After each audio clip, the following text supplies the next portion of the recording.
Hi, everyone. This is Eric Martin from the band Mr. Big, the handsome one that stands right in the middle. That's me. And you're listening to Music Mania Podcast.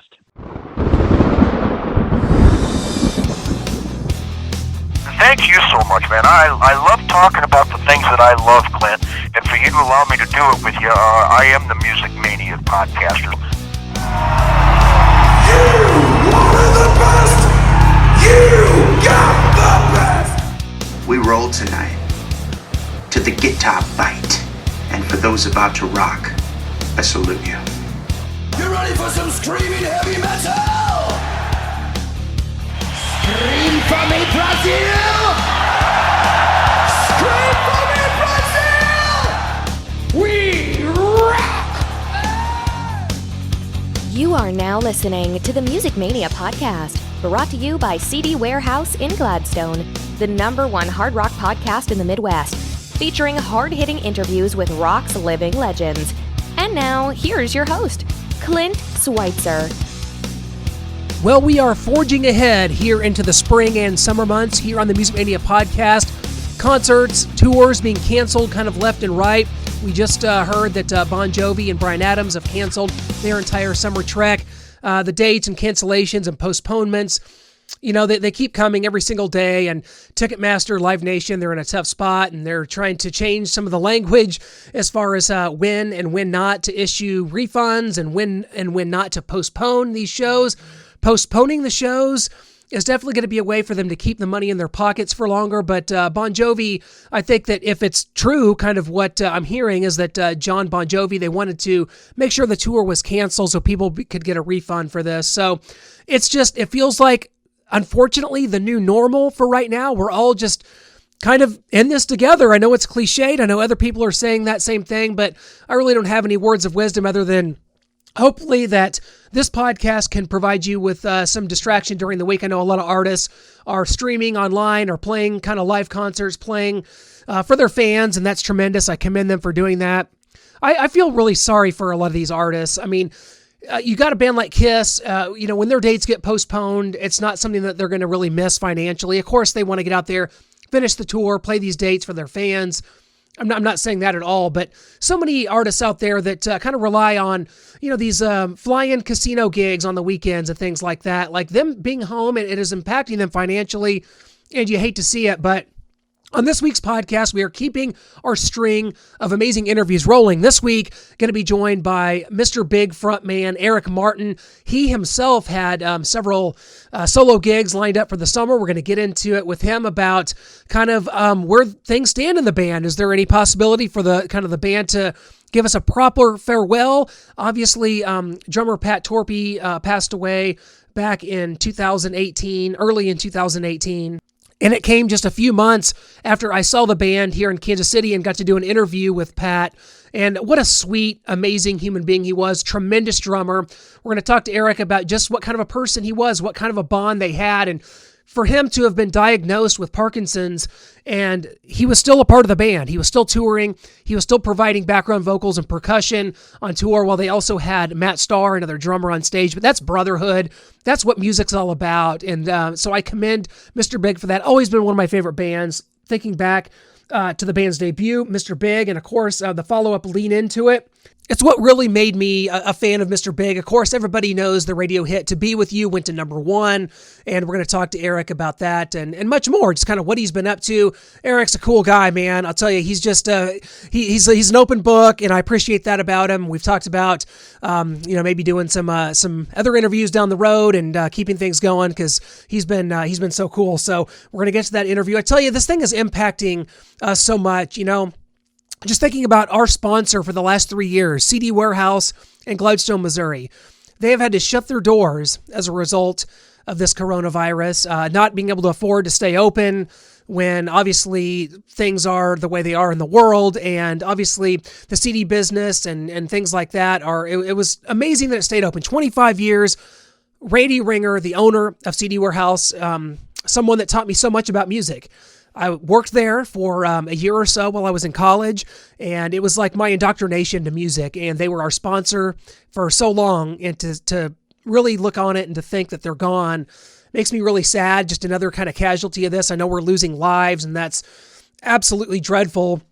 We're losing a lot in the process as well, and that's just one thing to look at. And we try to look at this positively. We're going to get through this. There will be live concerts again. The summer is coming. The weather's been beautiful here in Missouri. So, I've at least been able to get out and do some walks and do a lot of interviews. And like I told Eric, it's actually interesting in this case because, we have never had one issue with an interview. I've interviewed hundreds of people. Everybody's at least, come on and got it done and, been generous with their time and whatever, we got it done. But in this case, artists are actually a little excited to talk to us here. It's kind of exciting. Like, hey, this is kind of like a highlight of their day. We have some big interviews coming up. After Eric Martin, we've got Gus G from Firewind and Ozzy Osbourne. We've got Bruce Kulick, formerly of Kiss, coming up. That's going to be tremendous. He's also with Grand Funk Railroad right now. So a lot coming on, a lot coming up, taping some interviews in the next couple weeks. So without further ado, we want to go ahead and take you to my interview with Mr. Big's Eric Martin. Well, as we're just getting started here, we're restarting after 7 minutes of phone collapses and just kind of shooting the crap here. Eric, for one, it's a true pleasure to have you here on the Music Mania podcast. I know that you've tried to keep busy. We talked about your Facebook group there. Everybody kind of wants to know from your group, are you going to do any live streams? That's kind of the topic du jour. That's what all musicians are doing. You got an acoustic guitar and you got a microphone, so they want it, man. I know. Everybody's got balls of steel. They're playing in front of all their fans and stuff, and it's all stripped down. Even my friend and musical partner PJ Farley from the band Trickster, he was performing a song that he wrote about being basically sequestered, or locked down, and he's in his bathroom. Obviously because that's really good acoustics, but like he goes, I got to hurry up and play the song before my kids barge in here. To tell you the truth, and this is going to sound really lame here, but I'm vain. But I want to play some music for the people or some my fans or whatever. I want to do that so bad. But right before the lockdown, or right before the full-on virus blowout, like the day before, I'm biting my fingernails. I'm watching some kind of, I think I was watching Ozark on Netflix, so it's like all suspenseful, and I bite my fingernails, and like right on my left, which is the left cuspid or left fang tooth, is a veneer. And the dentist tells me every time I go to the dentist, he goes, hey, man, don't bite your fingernails or eat like hard candy. So I'm biting my fingernails. Pop, this thing zips across the room, banging on every wall. And I got this big hole in my mouth right now. I look like a frickin' jack-o'-lantern. Well, yeah, we'd be doing this. I hate to laugh. Because no, it's okay. It's okay. I laughed. I cried, and then I laughed. And for the last 3.5 weeks now, I pass myself in the mirror, and I go, yeah, who the hell is that guy? Right? It's scary. So if I can't take it after 3 weeks, I'm not going to shove it in people's faces. Singing the songs of Mr. Big, looking like, hill people. Well, we were going to do this, on video, except for I have a face for radio and you have a chipped tooth. We could have done a duet or something and really, rocked it out there. I could have impersonated Paul Gilbert just fine with my Jackson guitar over here that I never play. It would have been great, but this is where we are, Eric, and it's a true pleasure. It would have been great. It would have been great in your mind. It wouldn't have been great, man. It would be like you're wheedling away, and I'm going, suffer and fuckatash, Well, this is just going to drive you to, at some point, get the tooth fixed and to make it happen. But I know we're all, the good news for me is, for the first time, we've done over 170 episodes, artists from every band imaginable, and they're actually excited to talk to me. Now they're like, someone wants to interview, someone wants to talk about music, let's do it. Like, so yeah. It's kind of exciting, but it's other than that, man, I missed the concert. They didn't want to talk to you before. hesitantly. How super sad is this? The truth of the matter is, when you guys came through Kansas City last, that would have been June 17, you guys played Knuckleheads here. And I had to hop a train. A train was parked in a way that I couldn't get to the venue to interview Pat Torpy. And I hopped the train, and that's no joke. And I did this interview with Pat Torpy. It's one of the last interviews he actually ever did. And I mean, it was so powerful. It was on the bus there. I got to say hi to you and Billy, but it's unbelievable to go back there, and Pat passed away just a few months later in February, and it's kind of a somber place to start. But I know you called Pat like your anchor, you called him like your Lennon to your McCartney, and like how important was he, and just how good was he? I think he gets overlooked, just his talent in Mr. Big. He was an incredible drummer, and I mean mainly, I mean his attention to detail, his just his style, but his tone was amazing. It just like that, his snare drum crack is on every Mr. Big record, and it just, he was just, I don't know why it was underrated. I mean, I not really to people who would come and see us would be like, holy shit, Pat Torpy, he's great, and then word of mouth would spread, but he was revered by his peers and musicians. He's just a fantastic drummer, but a really good-hearted man. Really strong, kind of the strong and silent type. But he would just, and the lack of so many great words that I can't think of at the moment. But he was the glue, the anchor that brought us together. Like when you're kind of cooped up with the rock and roll band and you're traveling around in your airplanes and your tour buses, and you're constantly together on stage and off stage and interviews and all that stuff, you're gonna bite each other's head off. And he was the guy that was like almost like the player coach. He would be going, guys, calm down a little bit, like this is he would just he was a soft-spoken guy. He used to constantly do this to me all the time. I'd be some kind of a troublemaker on stage, or not on stage, off stage. It didn't matter. A little bit of a troublemaker at times. And he'd go, for God's sake, stop rocking the boat. We're almost home. I can hear him saying that, Or he'd just call me out of the blue and he'd go, Eric Martin. Oh my God.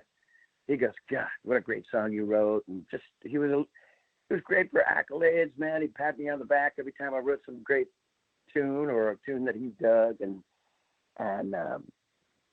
I was, I don't know if I mentioned this in the email to you, but I've been listening to cassettes a lot lately about, with demos and old ideas that Mr. Big had. We used to call them sniglets. And I ran across a couple answering machine phone message tapes. And it's got my parents on it, and it's got all my friends from the past, some of who have passed away. But it has Pat Torpy and Billy and Paul on it as well. But it has Pat on it saying, Eric, we're number one. That's got to feel great, buddy. Oh, God. I had a little tear in my eye when I was listening to it a couple of days ago. Yeah. He's just a really good friend.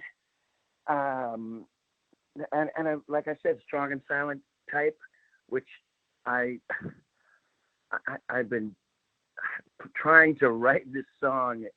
I've been writing a song about Pat a couple months after he passed, and it's been a couple of years now, and I just, oh man, it's just every time I play it, I can't get it. But my opening line is, he was the strong and silent type, and it'll write itself one of these days, probably one of these days now, since I have so much time on my hands. But it's so hard to even talk about him. Because I keep remembering the time where our manager, Tim, his name is Tim Heine, managed Mr. Big for a long, long time, and Paul Gilbert as well. And when he called me and said, hey man, are you sitting down? Pat passed away. And that's all I remember, and it kills me, yeah, it's still brewing in my head. I can't believe he's gone. He was such a not only for drums or a good person, but like singing wise as well. God, he was. I said that before. I didn't want it to make it sound like it was, I'm Lennon and he's McCartney, but we had that, the Everly brother kind of thing together. And then it was Billy and Paul. Billy had his mid-range and high, super high falsetto voice, and Paul was, second, third tenor. But Pat was like we did a lot of. He was my go-to. You understand what I'm saying? I can't speak in the musical sphere at this moment, but yeah, he was my go-to. And when he was diagnosed with Parkinson's, we got him out on the road, and we didn't. The thing about Parkinson's, if you're not moving and grooving, you get a little obviously you get depressed. You just kind of sit there in the dark and wait for something to happen. And it's like, I'm not a doctor, but that's the way he was. And so we basically said, look, you got to, I said this to him one time when he told me that he had Parkinson's. I go, I look back on it and I go, oh, God, I wish I didn't say this, but somehow it lit a fire. But I go, yeah. Snap out of it. Let's go. Let's get to the work. And it was the weirdest thing to say, but he kind of laughs a little bit and he goes, all right. And the two of us basically wrote and arranged one of our Mr. Big records. It was called Stories We Could Tell. And we did it together at his house. And we just worked every day for a couple of weeks. And then Billy and Paul finally came to the studio and they go, man, we need to get some writing done. And I go, me and Pat's already done it. And it just, I could see the flame inside of his head, just going, oh man, I'm sparked. I'm ready to do this. So when we got him out on the road, he didn't play that many drum parts. I think the first year there was maybe 7 songs he played, and then it kind of dwindled down to about 4, and then 2, and it was only 1. It was either a song called Fragile or Just Take My Heart, one of our hit songs. Yep. And but then we got this guy Matt Starr to come in, and Matt played Pat's parts, and then there was a cocktail kit, like a little drum cocktail kit on the left side of Matt's drums, and that's what Pat played, little percussion, but mainly sang. And it just bothered me where I used to see him singing constantly on the stage, and then when we went, kind of feeling the stutter here, I'm like, I'm nervous talking about Pat because, I don't want it to sound like I don't know anything about him. I love this man so much that I just feel it kind of crushes me talking about him. But anyway, when we went on the road with Extreme, like after Pat died, we had some gigs in the works already, and we did a little tour of like rock festivals and stuff in Europe. And it was just Billy, Paul, myself, and Matt. And that cocktail kit wasn't there anymore. And we got through the gig, but oof, I'm not saying it wasn't good, but it wasn't great because he just wasn't there. And no offense to Matt or anything, or no offense to anybody in the band, they just we lost a little mojo. Absolutely, yeah, I get it.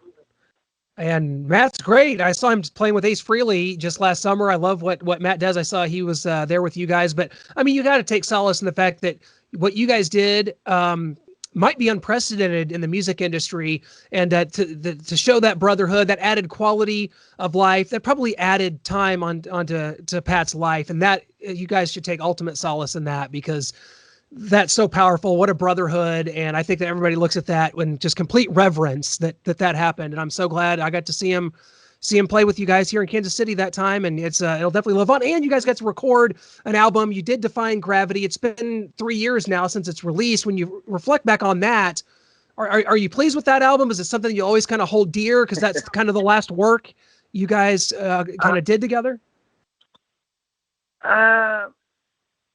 No, I don't really. I didn't really care for the record that much. I liked some of the songs. I liked the best part of it was hanging together because we hadn't kind of did anything for about 6 months or a year, and so the hang was great. I think Billy had a birthday. We did a little surprise birthday party for Billy, and that was a good moment. There was good moments of just the hang. Musically, it was just. I feel like a whiner here, but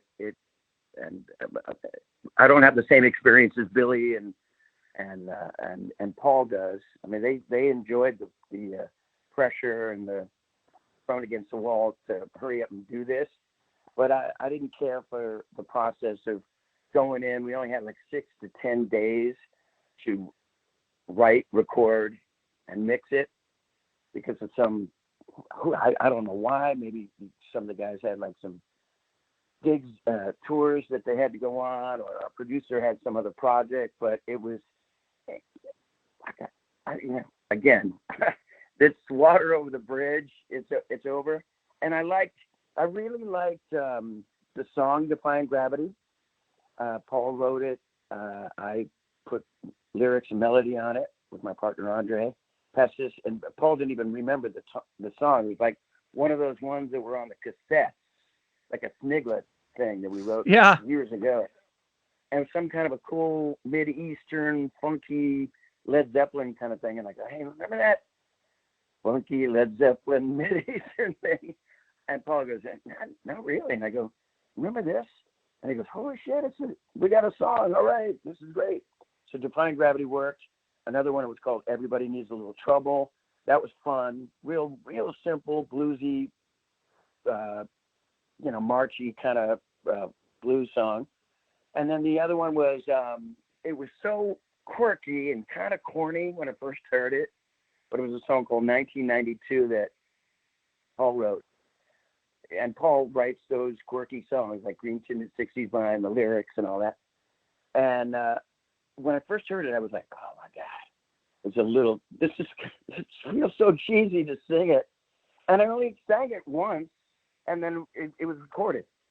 And it was really low for me a little bit, but when I got on the road and I sang with the guys, and we perfected it, and it was like the after pre-production of that record. After we did it so many times, I loved the tune. And like 3 months into being on the road together, singing all that Defying Gravity record stuff, I was like, okay, now I'm ready to go in the studio. Except, but it was already done, Mm-hmm. And I'm not, but our best fans, our biggest fans, they go, oh man, I love that record. So who am I to shoot myself in the foot? I just felt a little pressured, especially. We did this. I remember when Paul gave me the song. He goes, "Okay, I wrote the song, 1992. I'm reading the words. Okay, could you go in there and we'll play the music and you do the guide vocal?" Okay, so I went in there, sang the guide vocal, and then there was a video camera in my face and said, "Hey, we're gonna do a little documentary on the making of this record." And it was day one, dude. It was day one. I was like Bill Paxton in the spaceship, with Ridley, and go, let her do it, man. I'm not going out there, I've seen it. It's actually good. It's good. It's good stuff. And of course, 1992 kind of harkened back to a time in the band where, To Be With You goes to number one. Lean Into It comes out. You guys are sort of at your height. But talk about that time for you guys, because the first album comes out in 1989. I think it goes to number 39. You have Lean Into It comes out, has this huge commercial success with To Be With You, of course, a song you wrote in your teen years.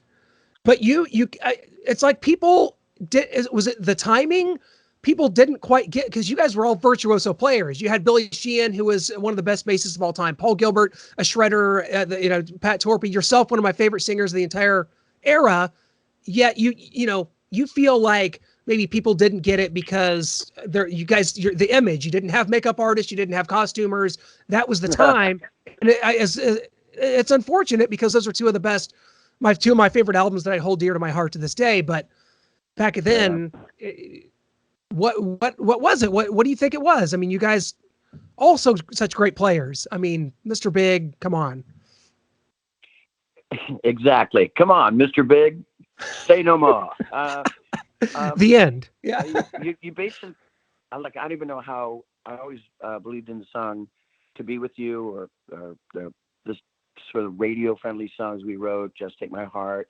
Even the first album that had a song that was called "Anything for You," and I thought, oh my God, I don't know what radio, what they're dictating now, but I go, man, this would sound so great on the radio. Just personally, I think it would sounded great. But you catch the public on a good day, you don't know. I have no idea. It's a complete fluke. We never really. I think we did campaign in the beginning in Japan. Billy was going over there constantly, and Paul was going over there talking about this new band that we were starting.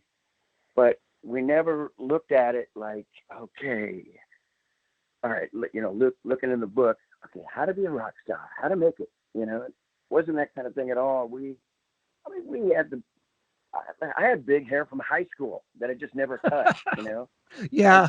It was just like, hey, you're a hair band. I'm like, okay. And, we did have some clothes. Our clothes never matched. I never had a uniformity. That was the problem. Yep, that was it. Yeah, I guess that was the problem. I mean, Paul Gilbert had fringe on his guitar, and this is because he's I hope he doesn't mind me saying quirky, because it's just like I stuck in with that adjective, but he was an eccentric, quirky kind of fella. Had fringe on the guitar, drill guitar bits. Not guitar bits, guitar picks drilled. The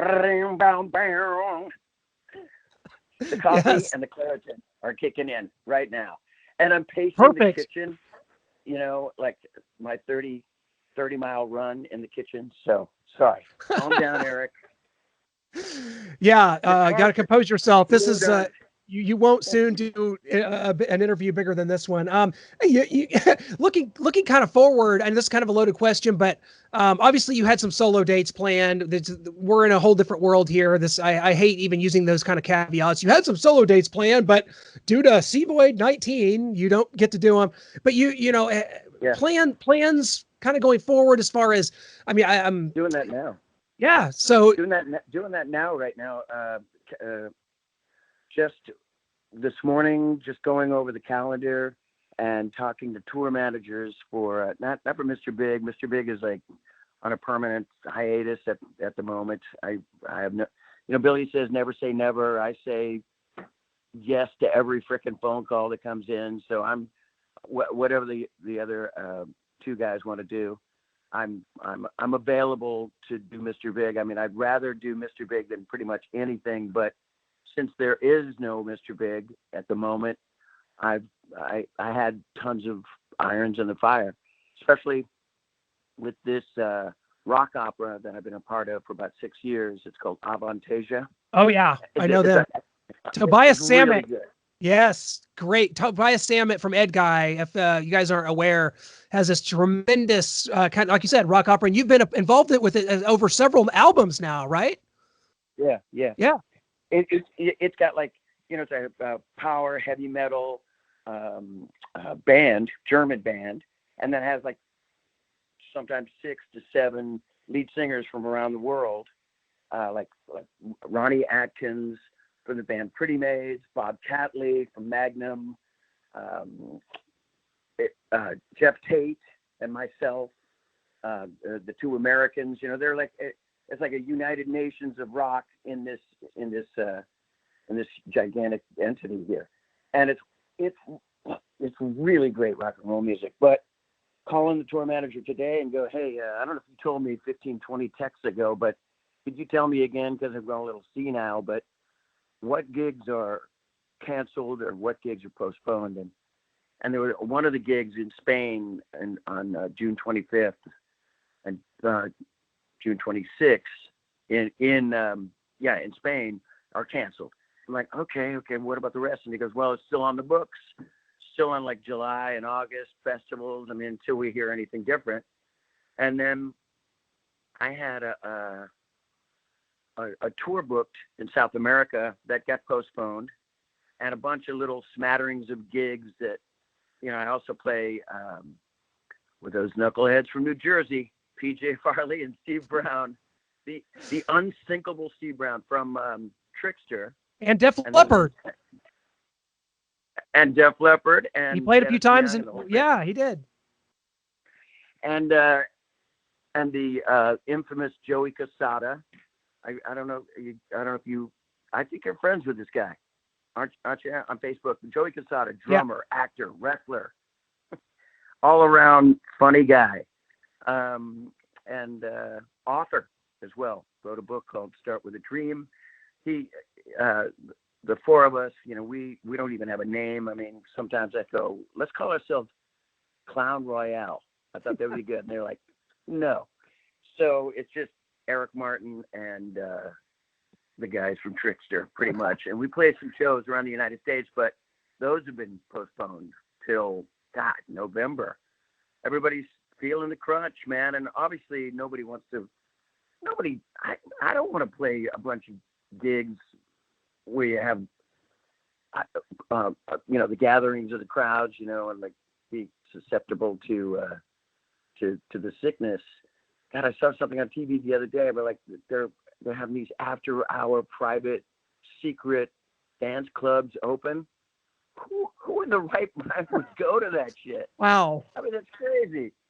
Hey, let's slip some Molly and hang out and sweat on each other. What? Well, the good news for you, Eric, is you're not quite 60 yet, so you're not quite in that demo. So you're still good till October. Well, I don't know.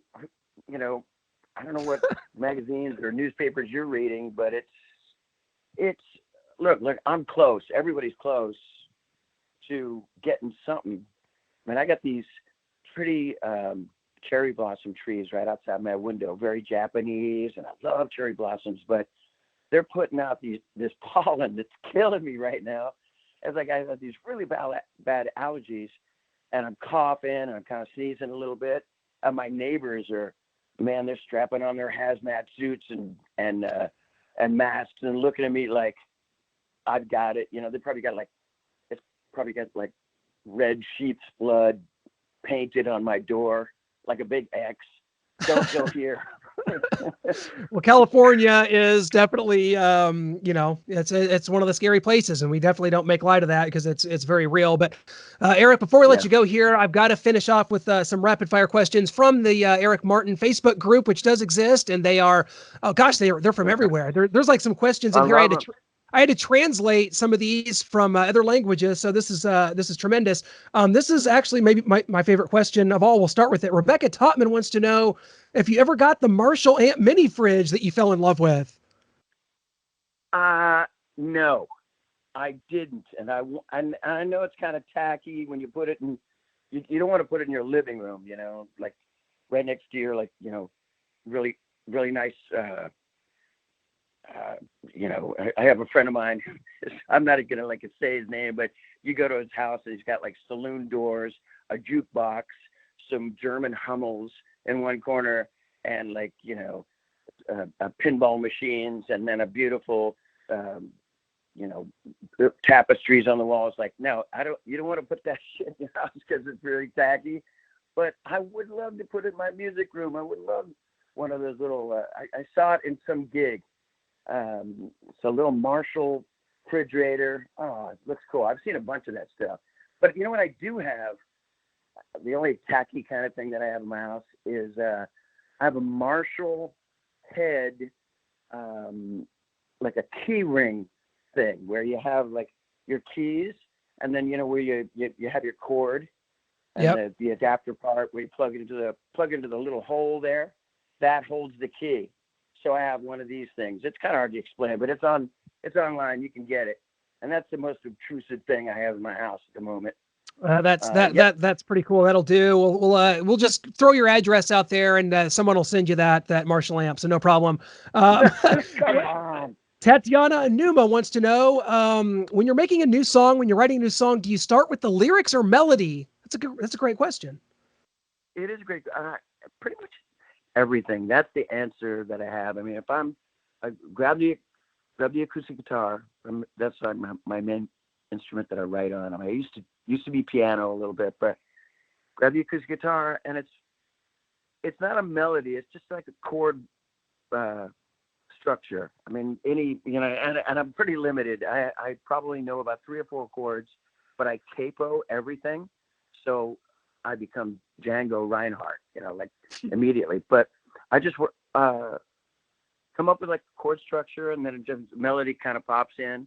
Yeah, the lyrics come last, but I do have a plethora, a cornucopia of lyric titles. So I'll kind of grab one of these titles and I'll start singing that a little bit. It's every which way but loose, but it's mainly with the chord structure. Well, I had to translate this from Portuguese, but I believe she's also demanding, not a question, but demanding you do an acoustic tour there in Brazil with Kip Winger. So there's that in there too. We're just going to have to make that happen.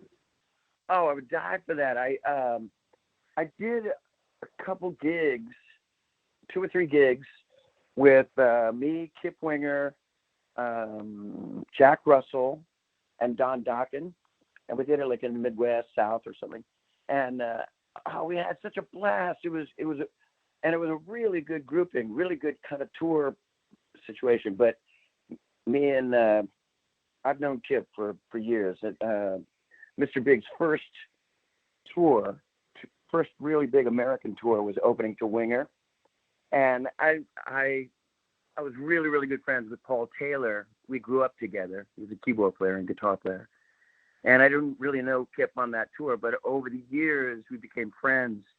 And when we played together, he had this percussionist named Ben Hands. And I go, oh my God, this guy's great. And I wanted to get closer to Kip.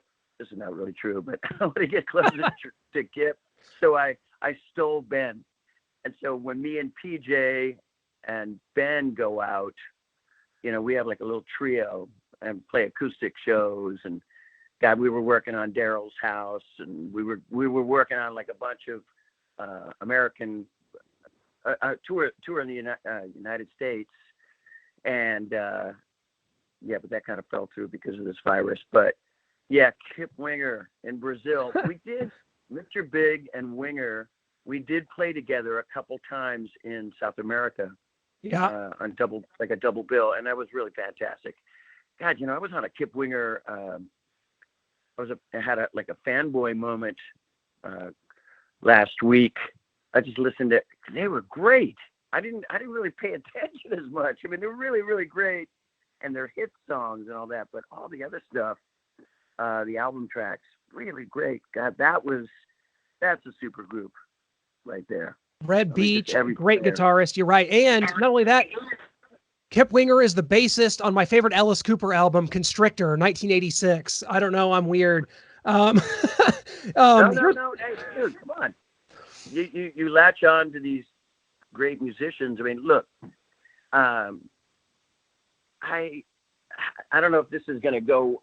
It's Music Mania, so it's pretty much every genre of music. But yep. I went on this Keith Urban trip yesterday.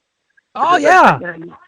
You don't really have time where you're like, I'm not going to listen to that. It's country music. Oh my God, this guy's a phenomenal guitar player, great singer, great country pop or metropolitan country writer, whatever it is. But man, the guy's got the goods. He's right up there with like any of the guitar players I've played with. He's really, really good. And so I was on that kick yesterday as well. Oh, that's great. Not only that, he and Nicole Kidman, who were married, they were at the same Iron Maiden show I was at back this fall. So that's kind of cool too. If he's into Iron Maiden, he's good with me. This is a good one from Danielle. Daniela Sedgwick wants to know, what kind of a quarantine eater are you? Cooking for yourself or food delivery all around? I haven't done the delivery except for Extreme Pizza, and I don't do it that much. When I see my kids on every other Saturday, and when they come over, either I'll make some hamburgers if I have it, chicken burgers or whatever, turkey burgers, sorry, or we'll order a pizza, usually Hawaiian. And I would love to try some other kind of pizzas, but that's all they like. So, geez, they win. They're two twin 15-year-old boys.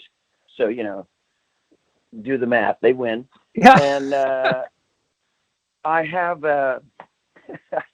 in my kitchen, I had this box. It still had a Christmas ribbon on it. It's been sitting there for 4 freaking years.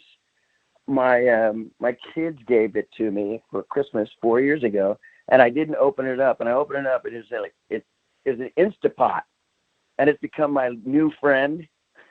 And I'm shoving everything in there, everything that's in the refrigerator, like chicken and vegetables and the kitchen sink.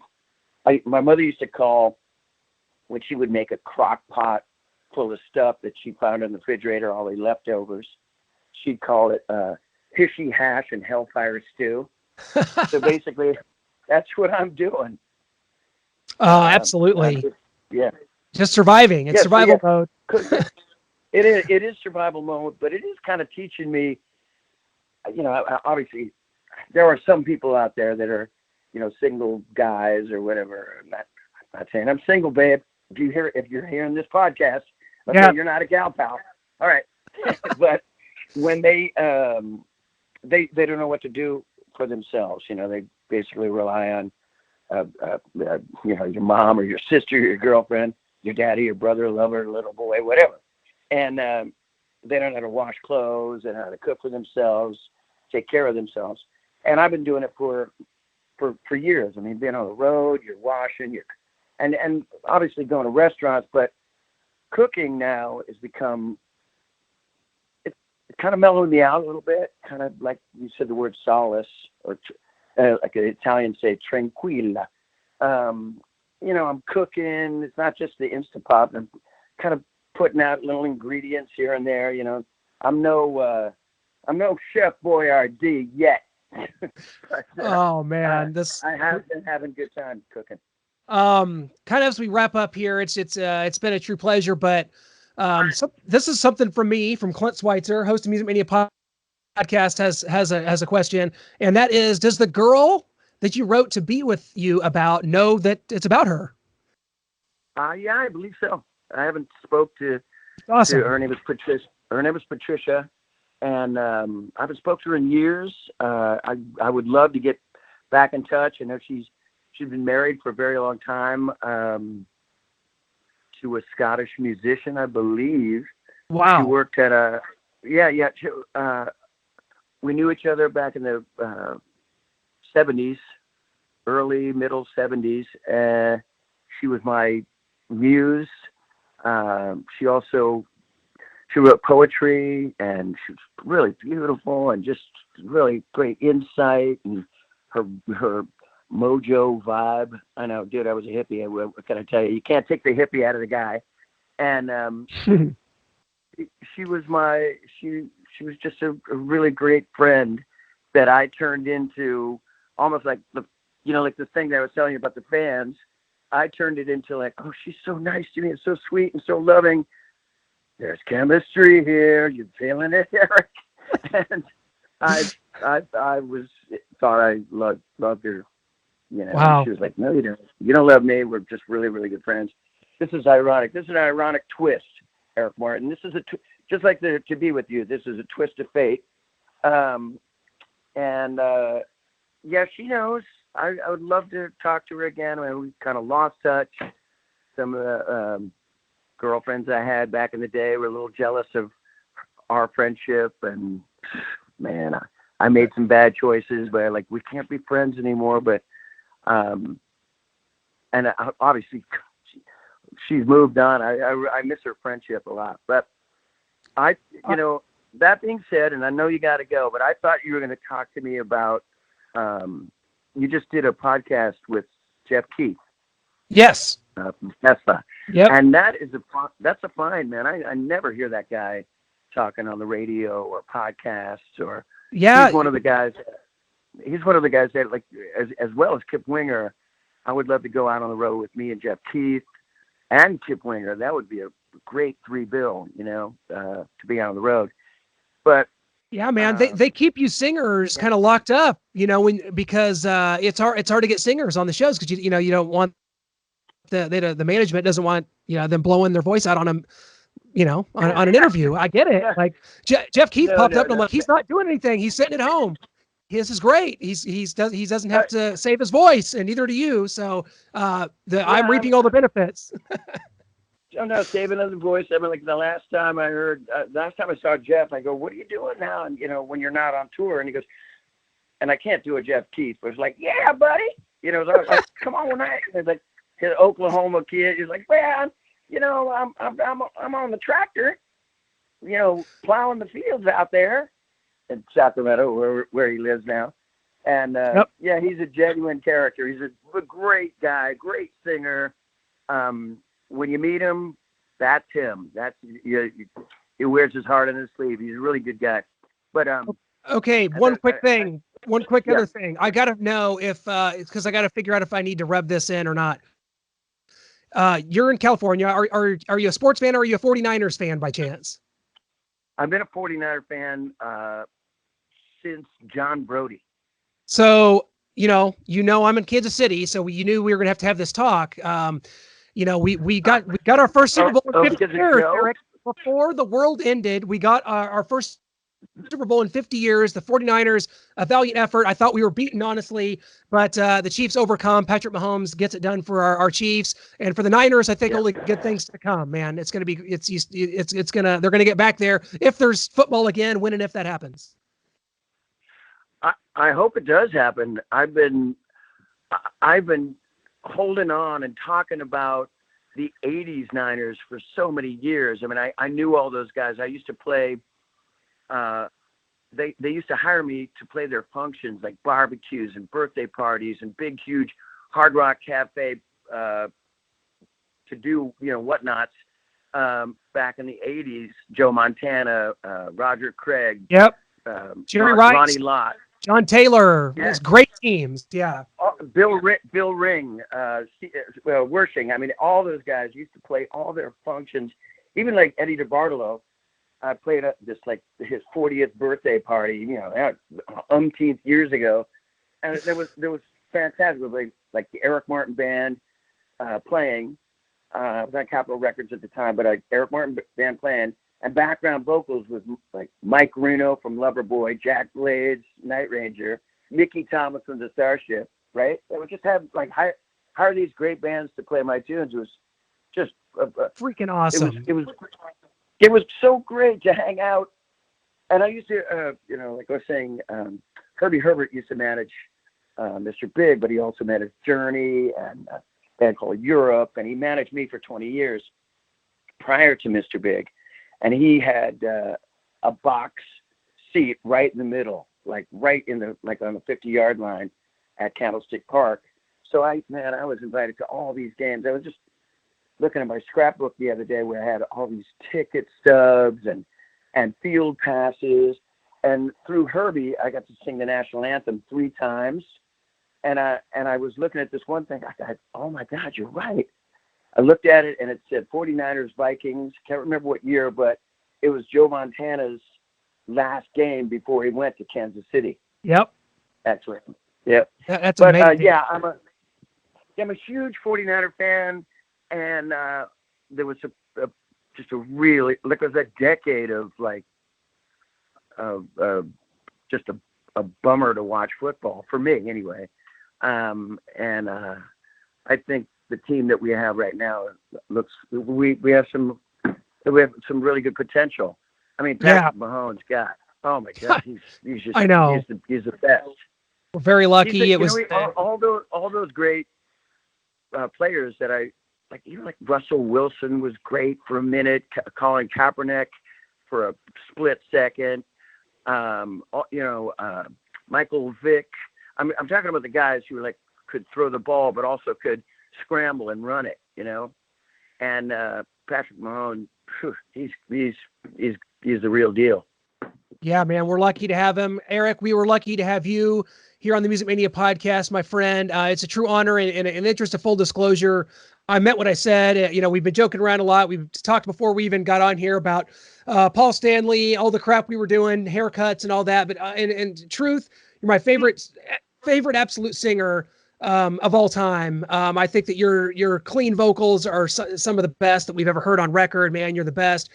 Seeing Mr. Big 3 years ago was just a honor. I never having seen you guys, back, in the 90s. I'm 36, man. So being able to make it happen, being able to talk to you about all this, it's just been a true honor in every sense, man. We'll definitely keep in touch. We'll get your ass to Kansas City one of these times, and you can help us celebrate the Super Bowl and hopefully play a show here one of these days too, my man. Absolutely. Hey, thank you for the whole compliment. I appreciate it. It's good to get a little pat on the back. I've missed entertaining the folks out on the road, but I also kind of miss, get my ego stroked there for a minute, but thank you for that.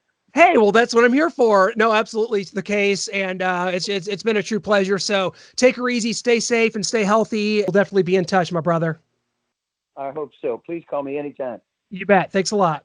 There you have it with Eric Martin. The first time having him on, certainly, hopefully not the last. That was absolutely tremendous. The guy is just absolutely an open book. And we talked about a lot of topics before we even brought him on live on the broadcast. So cool. I'm just such an unabashed fan of his vocal style, of how that band was technically. And they're just one of those clean sounding in your face rock bands that I think, like we talked about, unfortunately didn't rise to the heights of a Motley Crue or Def Leppard. They had the songs, man. You look at that first record, that Mr. Big debut, which came out in 1989, just that song that starts off with Addicted to That Rush. Amazing song. You got that awesome Billy Sheehan bass intro. Great songs on there, like I Had Enough, Blame It on My Youth, Take a Walk. And then you think about Lean Into It with To Be With You goes to number 1. Not only that, you got classics like Daddy, Brother, Lover, Little Boy, Alive and Kicking, Green Tinted 60s Mine, and another ballad, Just Take My Heart. They had the songs, and I think that they will still, the legacy is still there for them. Amazing players, amazing artists, tremendous songwriters, and that lives forever. And you heard Eric say, the band's kind of right now on permanent hiatus, so we may never quite get that proper goodbye, but you never say never, right? So we're hoping that at some point things go back to normal for us. We're all trying to get there. In the meantime, please hit us up on our website, musicmaniapodcast.com, and on Twitter at musicmania_show. When it comes to this podcast, we always appreciate you subscribing, leaving a star rating, leaving some feedback. We always appreciate that. We're on Apple Podcast, Google Play, Stitcher, or Spotify. Any way you choose to take in your podcast, you can get this show. We always appreciate it. This is episode 173, I think. Unbelievable. In the last 5 years, it's just been surreal to think that this all started with just me and a little clip-on microphone that I used to record podcasts in my basement. Now, all these years later, converting into a studio, kind of doing this for a living now. I do also a sports website and podcast there under gasnsports.com if you ever want to check that out. If you're a sports fan out there, like Eric is, we got to talk a little Super Bowl, Chiefs beating the 49ers. So thanks so much for joining us once again. We always appreciate it. Remember, during this time, your money stays and plays with us right here on the Music Mania podcast.